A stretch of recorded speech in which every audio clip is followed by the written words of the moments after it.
Assalamualaikum warahmatullahi wabarakatuh. Perkenalkan, nama saya Amrul Zainal Abidin atau disebut dengan panggilan Pak Amrul. Nanti di sini saya akan menjelaskan secara singkat dan padat tentang penyalahgunaan narkoba atau nafsa.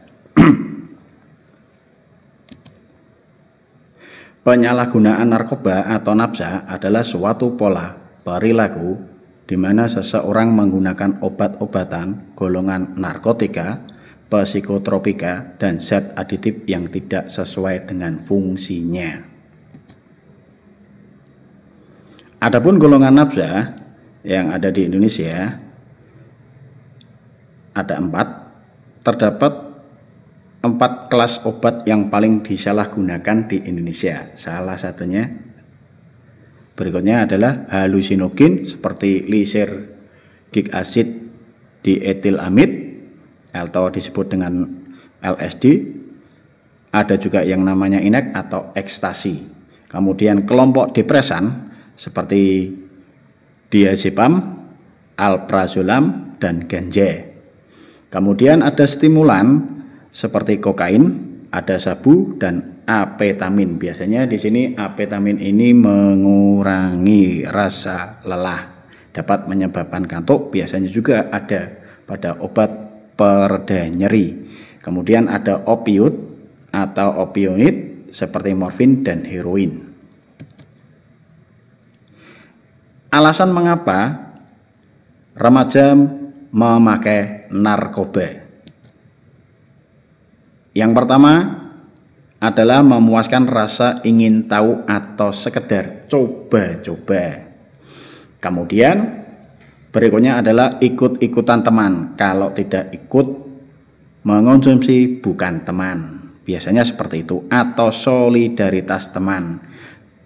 Teman permainan, teman bangku. Kemudian mengikuti tren atau ingin terlihat gaya, menunjukkan kehebatan, kemudian juga merasa sudah dewasa. Kemudian gejala, tanda-tanda dini dan ciri-ciri fisik penggunaan dalam narkoba nanti dijelaskan di sini secara singkat dan padat. Gejala penyalahgunaan narkoba yang nampak pertama adalah menjadi malas, kemudian kurang memperhatikan badan sendiri, hidup tidak teratur, tidak dapat memegang kepentingan orang lain, mudah tersinggung, dan egosentrik. Tanda dini penggunaan narkoba antara lain hilangnya minat bergaul dan olahraga. Jadi di mana di sini biasanya mengucilkan diri, tidak mau bergaul, atau kalau diajak berolahraga sering bilang ogah, mending di rumah saja. Kemudian mengabaikan perawatan dan kerapian diri. Biasanya orang pengguna narkoba untuk kerapian diri itu berkurang. Jadi untuk baju, untuk apa yang dia kenakan itu tidak dirawat. Kemudian disiplin pribadi mengendur atau berkurang, suka menyendiri, memojok, pokoknya tidak mau untuk berkumpul dengan teman-temannya. Menghindar dari perhatian orang lain, cepat tersinggung dan cepat marah, emosional. Ditambah lagi biasanya berlaku curang dan tidak jujur dan menghindari tanggung jawab. Berikutnya adalah sering berlama-lama di tempat yang tidak biasa. Biasanya di kamar mandi, WC atau toilet, gudang, dan lainnya. Suka melakukan tindakan kriminal, contohnya suka mencuri barang di rumah, walaupun itu milik saudara atau milik orang tua. Prestasi sekolah atau kerja menjadi menurun.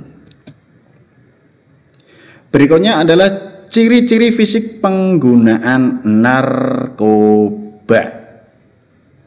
Yang pertama adalah berat badan yang turun drastis. Jadi biasanya gemuk menjadi kurus. Berikutnya adalah mata cekung dan merah. Mukanya pucat, bibirnya agak kehitaman. Yang ketiga adalah sembelit atau sakit perut yang tanpa alasan jelas. Jadi, semisal di sini tiba-tiba sakit perut,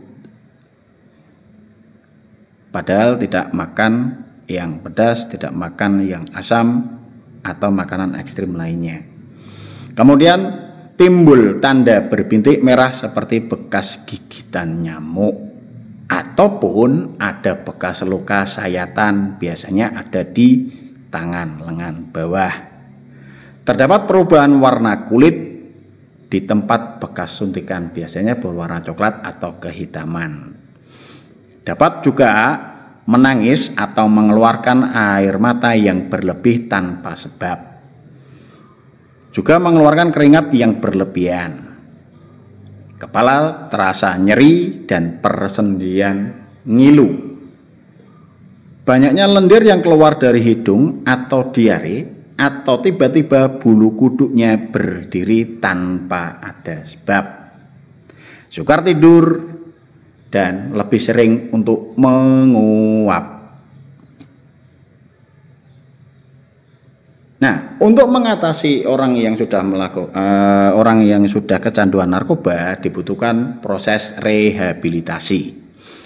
Rehabilitasi itu sendiri merupakan upaya yang dilakukan untuk menangani kecanduan nafsa. Di sini pasien dapat mengajukan rehabilitasi pada institusi penerima wajib lapor atau IPWL yang tersebar di banyak daerah. Bisa di rumah sakit, puskesmas, hingga lembaga khusus rehabilitasi.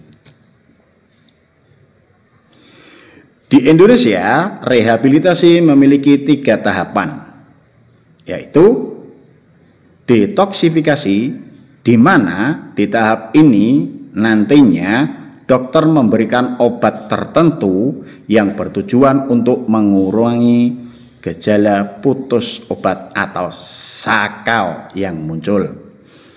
Kedua, terapi perilaku kognitif. Pada tahap ini, pasien akan dibantu psikolog atau psikiater yang berpengalaman. Terapis terlebih dahulu akan melakukan pemeriksaan kondisi guna menentukan tipe terapi yang nantinya sesuai. Yang terakhir adalah bina lanjut. Di tahap ini, kemungkinan pasien ikut serta dalam kegiatan yang sesuai dengan minat. Pasien bahkan dapat kembali ke sekolah atau tempat kerja, namun tetap dalam pengawasan terapis. Demikianlah penjelasan dari saya tentang penyalahgunaan narkoba dan bagaimana cara untuk merehabilitasi pengguna narkoba. Perangi narkoba dari sekarang. Say no to drug. Maju pemuda, maju dunia pendidikan. Salam sehat. Assalamualaikum warahmatullahi wabarakatuh.